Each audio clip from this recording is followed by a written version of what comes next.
യാത്ര വൈകിയത് കൊണ്ട് മാത്രമാണ് ഷിരൂർ അങ്കോലയിലെ മണ്ണിടിച്ചിൽ നിന്ന് രക്ഷപ്പെട്ടതെന്ന് പത്തനംതിട്ട സ്വദേശിയായ ട്രക്ക് ഡ്രൈവർ ഹംസ പറയുന്നു. സ്ഥിരമായി വിശ്രമിക്കാറുള്ള പ്രദേശമാണ് ഷിരൂർ.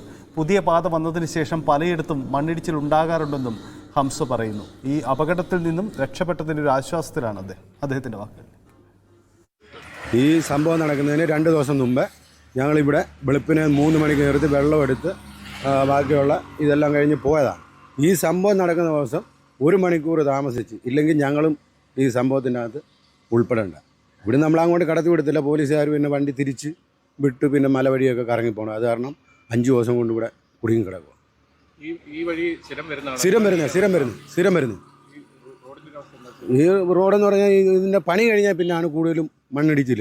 ഇവിടെ ഇടിയും എല്ലാപ്പുരം എന്ന് പറയുന്ന സ്ഥലത്ത് അവിടെ ഇടിയും. പിന്നെ ഇവിടുന്നതെന്ന് പറഞ്ഞു കഴിഞ്ഞാൽ പോലീസുകാർ നമുക്ക് ഭയങ്കര ബുദ്ധിമുട്ടാണ് ഉണ്ടാക്കുന്നത്. ഇങ്ങനെ ഉണ്ടെങ്കിൽ തന്നെ അവർ നമുക്ക് വേണ്ടുന്ന സഹായങ്ങളൊന്നും ചെയ്തു തരാറില്ല. അതേപോലെ അവരിപ്പോൾ അവിടെ ചെന്നു വണ്ടി തിരിച്ചു ഇവിടെ കൊണ്ടുവിട്ടു. അവരവരുടെ ഇതിന് പോകും.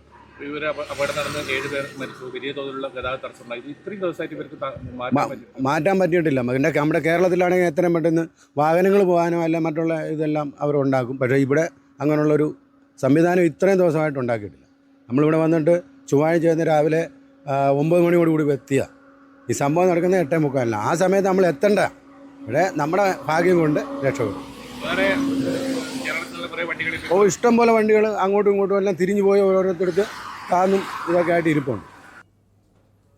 ആ ട്രക്ക് ഡ്രൈവർ അദ്ദേഹത്തിൻ്റെ അനുഭവം പങ്കുവയ്ക്കുകയായിരുന്നു. അതായത് നിരവധി വാഹനങ്ങൾ വന്ന് നിർത്തിയിട്ട് വിശ്രമമെടുക്കുന്ന ഒരു സ്ഥലമാണ്. അവിടെയാണ് ഈ മണ്ണിടിച്ചിലുണ്ടായത്. പുതിയ പാത വന്നതിന് ശേഷം നിരന്തരമായ അപകടം ഉണ്ടാകുന്നു എന്നതാണ് അദ്ദേഹം ചൂണ്ടിക്കാട്ടുന്നത്. അവർക്ക് മുൻകാല അനുഭവമുണ്ട്. പത്തനംതിട്ട സ്വദേശിയാണ് തൻ്റെ അനുഭവം പങ്കുവച്ചത്.